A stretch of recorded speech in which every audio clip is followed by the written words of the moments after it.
So yeah, I know the whole world is falling in love with Fred. He's like easily one of the most talented musicians on the planet. He's a tricky one to introduce because he's that talented and that charming and that lovely. This man, Fred again. Fred again. UK DJ Fred again. Fred again. Fred again. Who are you? My name's Fred, from London, England. Fred! Fred! Fred!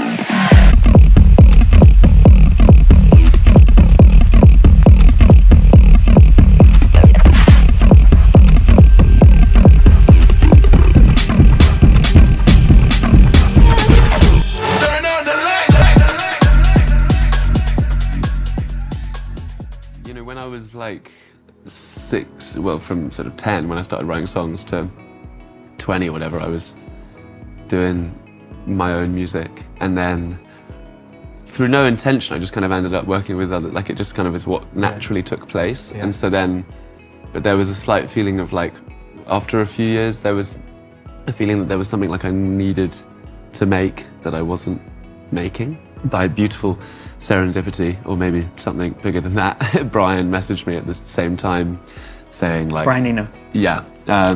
He was like, I'm cleaning my kitchen and I've left all of my iTunes on loop, and it keeps going to every time it goes to a song that I like, I run into the room and I see it's an old sketch of yours, and it was very sweet of him to say that. So he was like, you've got to go back to doing this now. When you're not inspired, which is often, to do all that you can to prepare yourself for when you are inspired. So like I've got a long list of stuff on my phone of like jobs that don't take inspiration to do. So it would be like make 10 synths that are cool, or like make 12 drum kits that sound nice or whatever, and just prepare your artillery. The next time you're inspired, you are gonna so quickly move in and through those, and it will mean you'll be able to capture your instincts so much quicker. So I think that's just a useful technical thing. I think it's very easy for your mind to glamorize the past scenario in which you wrote a song.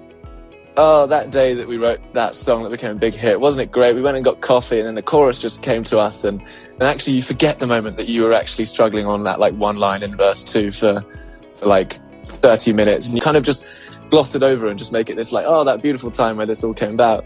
And I've clocked this sometimes when I'm working on a song, and I'll be like really clawing it out, and I'll be like, oh, this isn't what any of the good ones were. And then I'll be like, actually, no, a lot of the good ones were this. These guys are giving me life. I think probably the thing I most practice would be like the discipline of it, which is like to say, like, as much as there are times where you're just not going to be inspired and that's something good to do, I do think it is also like a muscle that can be trained. And like when I was at music college, like all of these people who'd be practicing classical violin like 14 hours a day until their fingers are numb or whatever. And I was like, right, okay, I want to take this and do it in my thing, because I'm definitely not that. But like if I could like apply this school of thought to writing and producing and stuff, because it's so a muscle, and it's amazing to me how constantly like it surprises me, even though I find myself saying this.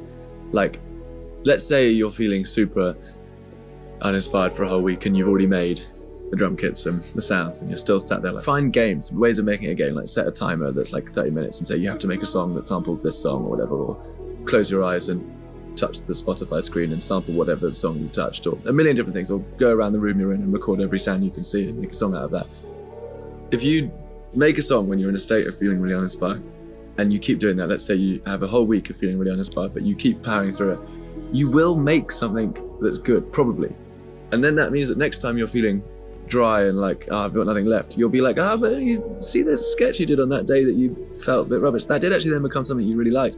And like this, I have to learn this lesson over and over again. Like literally a few weeks ago, we were finishing a record, and it was like absolute, everyone was at the end of their inspiration for it, and we got so many good things, wrote 3 new great songs for it, finished loads of good ones, and the whole thing felt a bit just like, but we were all very much the school of thought of like, come on, let's get this done, let's fall back on our like, we've been practicing 10,000 hours for these moments where you just have to like rely on your instinct and your technical whatever.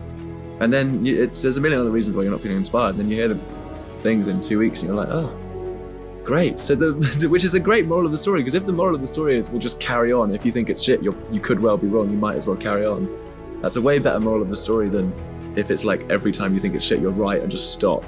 Because that's it's not that simple, and I don't think it ever has been. So I think that's a really long-winded way of saying that, to like hone the muscle of the discipline of doing it and enjoying just like putting it down, edit later, put it down, edit it later, and getting it out of you.